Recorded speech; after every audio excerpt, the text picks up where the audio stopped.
AP సచివాలయంలో పనిచేస్తున్న YCP ప్రభుత్వ అనుకూల అధికారుల్లో ఆందోళన నెలకొంది. గత ప్రభుత్వ అనుకూల అధికారులు బదిలీపై ఇతర రాష్ట్రాలకు వెళ్లేందుకు ప్రయత్నాలు చేస్తున్నారు. కొందరు సలహాదారులు వరుసగా రాజీనామాలు చేస్తున్నారు. మరోవైపు గత మంత్రుల సిఫారసుతో ఉద్యోగం పొందిన వారిలో ఆందోళన కొనసాగుతోంది. గత మంత్రుల రికమెండేషన్తో లక్షల్లో జీతభత్యాలు పొందుతున్న పలువురు ఉద్యోగులు కొత్త సర్కార్ ఏర్పడడంతో తలపట్టుకుంటున్నారు.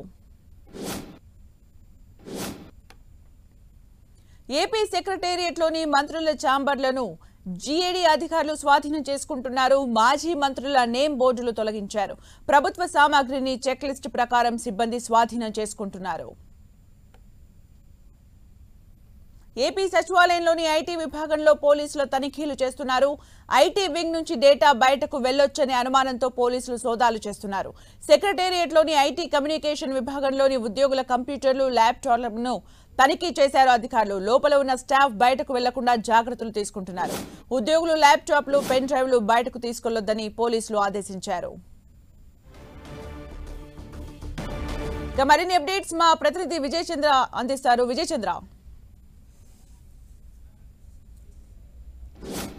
ఆంధ్రప్రదేశ్లో ప్రభుత్వం మారిన తర్వాత అధికార యంత్రాంగం కీలకమైన నిర్ణయాలు తీసుకుంటుంది. ఈ నేపథ్యంలో చాలా మందిలో ఆందోళన నెలకొందని చెప్పొచ్చు.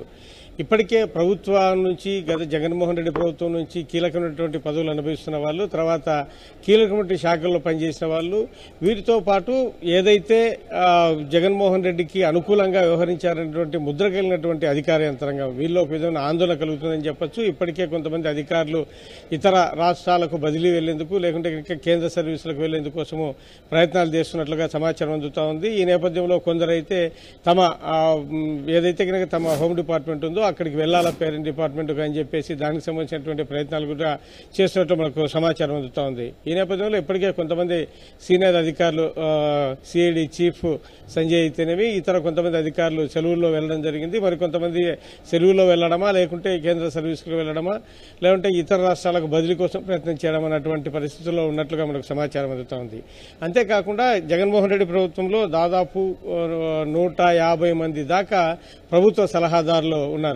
ఈ ప్రభుత్వ సలహాదారులందరూ కూడాను ఇప్పటికే వరుస క్రమంలో తమ రాజీనామాను సమర్పించినటువంటి పరిస్థితి. ఎట్లాగూ ప్రభుత్వం వచ్చిన తర్వాత, చంద్రబాబు నాయుడు ప్రభుత్వం వచ్చిన తర్వాత తమ పదవులు ఊడిపోతాయని చెప్పి గుర్తించినటువంటి ఈ ప్రభుత్వ సలహాదారులందరూ కూడాను వరుస క్రమంలో మొత్తం అందరూ కూడాను రాజీనామాను సమర్పించడం జరుగుతోంది.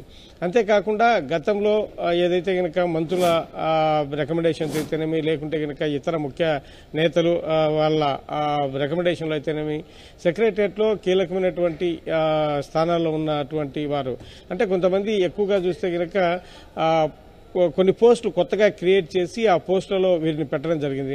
వీటితో పాటు కొంత ఉపయోగపడే పోస్టులకు కూడాను గతంలో ప్రభుత్వానికి అనుకూలంగా, అంటే జగన్మోహన్ రెడ్డి ఆయనకు సంబంధించినటువంటి వారికి అనుకూలంగా ఉన్నటువంటి వారికి ఒక ఉపాధి కల్పించినట్లుగా చెప్పొచ్చు. ఈ నేపథ్యంలో వాళ్లకు 90,000 నుంచి మొదలుకొని దాదాపు 2 లక్షలు, 2,50,000, 2,75,000 జీతభత్యాలతో కలిపి ఇవ్వడం జరిగింది. ఇవన్నీ కూడాను గతంలో తెలుగుదేశం పార్టీ అసెంబ్లీలో కూడా దీనికి సంబంధించిన పలు విషయాలు లేవనెత్తడం జరిగింది. అంటే ప్రభుత్వ సలహాదారులు ఇంతమంది పెట్టారు, వీరి వల్ల ప్రభుత్వ ఆదాయం ఇంత నష్టమవుతుంది అని చెప్పేసి. వీటితో పాటు ఈ విధంగా ఏవైతే కనుక తమకు కావలసిన వాళ్ళకు ఒక భృతి కల్పించారని చెప్పేసి ఆరోపణలు కూడా పెద్ద ఎత్తున చేసింది. ఈ నేపథ్యంలో వీరందరూ కూడాను చాలా ఆందోళన ఉన్నారని చెప్పొచ్చు. ప్రభుత్వ సలహాదారులు ఇప్పటికే రాజీనామాలు సమర్పించడం అయితేనేమి, తర్వాత పలువురు అధికారులు వేరే చోటుకి వెళ్లిపోయేగా ప్రయత్నాలు చేయడమే జరుగుతూ ఉంది. అంతేకాకుండా గత ప్రభుత్వం ద్వారా లబ్ధి పొంది కొన్ని ఉద్యోగాలు ఉన్నటువంటి వారు కూడాను తీవ్రమైనటువంటి ఆందోళనకు గురవుతున్నటువంటి పరిస్థితి. ఎందుకంటే పెద్ద మొత్తంలో వీళ్లకు నెలకు జీతభత్యాలు లభించేటివి, పలు రకాలైనటువంటి ఫెసిలిటీస్ కూడా ఉండేవి. ఈ నేపథ్యంలో ఇవన్నీ కూడాను కట్ అవుతాయని చెప్పేసి ఆందోళనలో ఉన్నారు. Thank you Vijay Chandran for the updates.